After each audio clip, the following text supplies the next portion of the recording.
Deus não mudou. Deus continua abominando o pecado, abominando a vaidade. As pessoas hoje, elas vêm para a igreja, frequentam a igreja e não mudam de vida, porque elas acreditam numa graça sem juízo. Elas acreditam, Deus me entende, Deus sabe que eu sou limitado, Deus sabe que eu não consigo. Não é apresentado a elas um evangelho de renúncia, de morte para si mesmo, onde ela vai encontrar a vida. É apresentado aquele, todo mundo para dentro.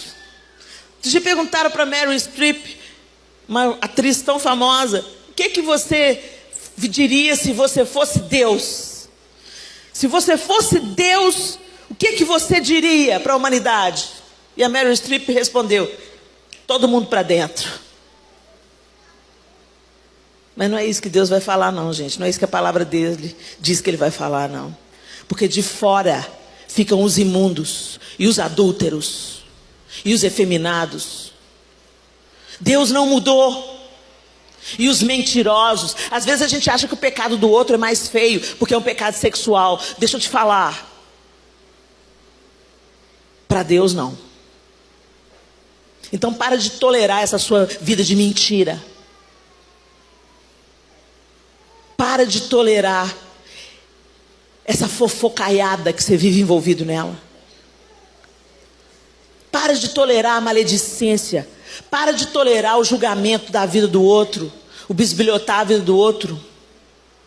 Para de cobiçar o que o outro tem, porque isso também é pecado.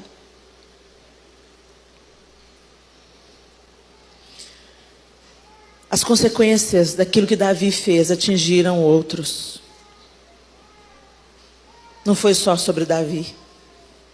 E quando Davi, porque ele era um homem segundo o coração de Deus, ele viu que 70 mil homens tombaram por causa da vaidade do próprio coração dele, ele chama a responsabilidade para ele. Não, Senhor, fui eu que pequei, que venha sobre mim e sobre a minha família a culpa. Mas a gente continua igual o homem e a mulher no jardim, um culpando o outro. Ah, foi a mulher. Ah, foi a serpente. Ah, é porque eu fui abusado quando eu era criança. Não, é porque, sabe, a gente vai justificando o nosso pecado, pondo a culpa nos outros. Olha, o outro pode ter culpa sim, mas Jesus entrou na equação e Ele nos habilita a uma nova vida. E Ele te cura, e Ele te fortalece, e Ele te ama, para que você, tendo a graça de Deus sobre a sua vida, você reaja e não mais viva entregue à cobiça do seu coração e ao desejo da sua carne. Você não é mais escravo, então não viva como escravo.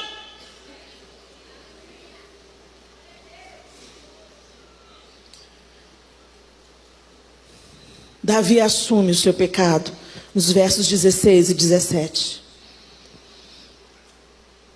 E depois Davi muda de atitude.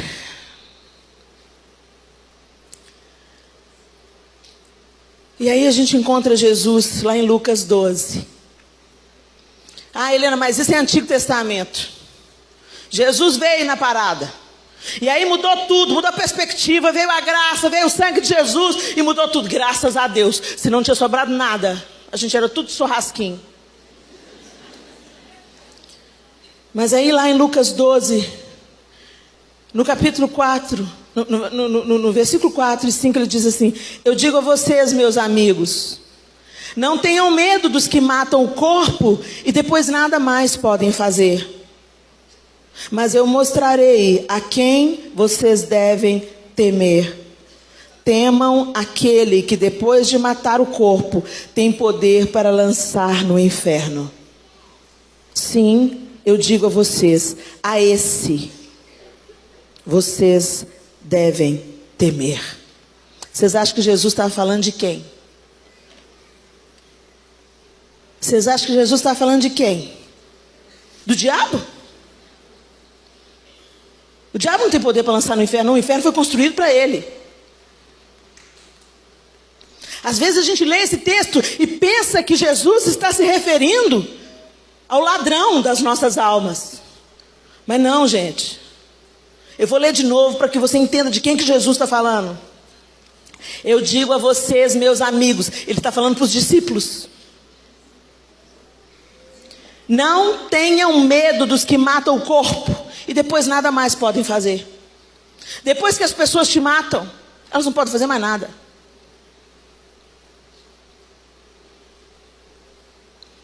Naquele período, cristãos estavam sendo executados. Depois disso, se sucedeu uma onda de violência contra cristãos. Os próprios discípulos, exceto João, foram brutalmente assassinados. E ele diz: não tenham medo. Não tenham medo dos que matam o corpo, depois nada mais pode fazer. Mas eu mostrarei a quem vocês devem temer.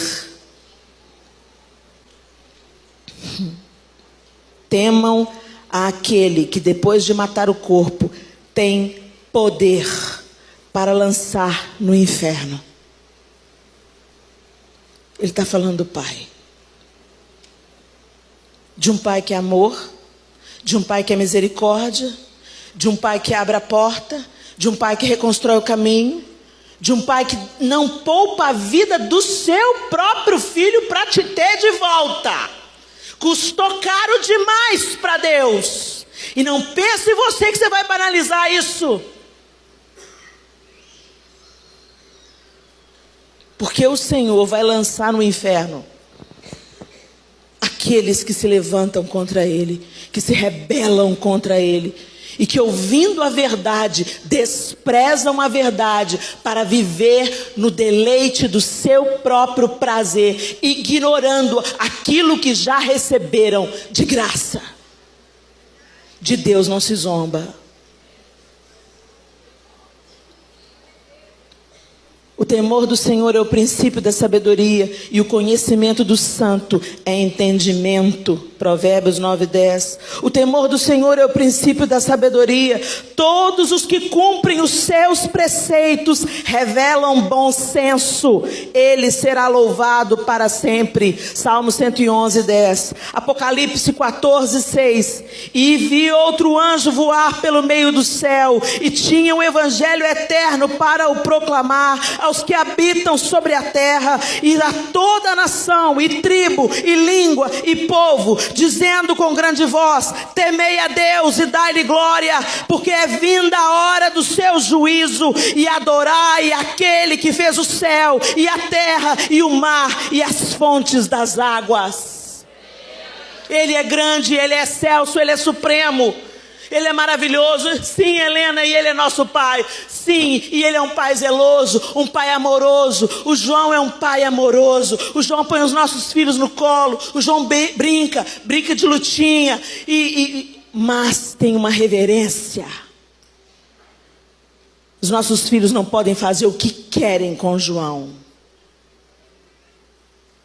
Tem uma hora que o João só olha e eles sabem: a brincadeira acabou. Agora é meu pai. O pai é amigo, o pai é provedor, o pai é misericórdia, mas o pai também é disciplina, é limite, é correção.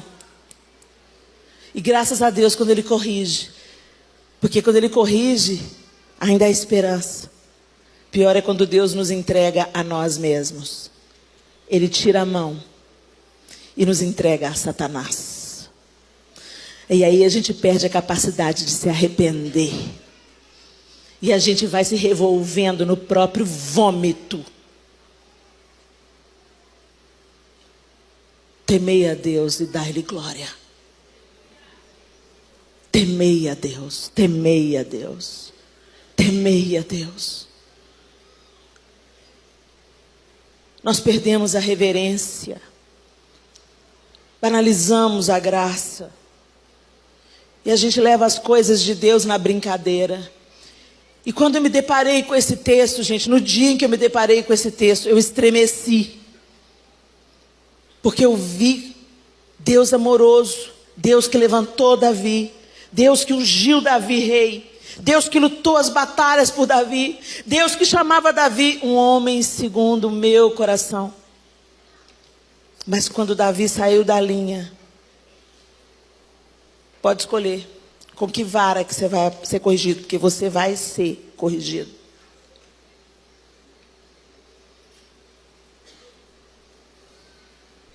E tantas pessoas foram envolvidas, tantas vidas se perderam. O que custou o seu adultério? O que custou a sua mentira? O que vai custar essa conversinha fiada que você está tendo na internet? O que vai custar a pornografia? Porque o diabo dá de graça, mas depois ele volta e cobra com juros e correção monetária. Ele é ladrão. E eu estou aqui nessa noite para dizer a vocês: arrependei-vos e crede no Evangelho. Arrependimento não é remorso, não é um sentimento. Arrependimento é uma mudança de direção. Eu mudo de direção. Eu escolho outro caminho. Porque eu sei que a palavra de Deus diz que isso é caminho de morte. Então, eu não vou por lá, eu vou para a vida. Eu vou para a obediência, eu vou para o temor do Senhor. O temor a Deus gera obediência. Será que nós tememos ao Senhor? Quando a gente está conversando? Quando a gente está sozinho na internet? Será que nós tememos ao Senhor? E aí uma nação inteira começa tantas coisas a acontecerem. E a gente se mobiliza em oração por um propósito. E quando o propósito é cumprido, o objetivo é alcançado, todo mundo afrouxa. Oração, eu volto a dizer, não é um balcão de negociações com Deus. Oração é um estilo de vida onde temos intimidade com Deus. E onde essa intimidade vai nos transformar. E vai fazer o temor a Deus crescer no nosso coração. Gostou desse vídeo? Compartilhe e abençoe outras pessoas assim como você foi abençoado.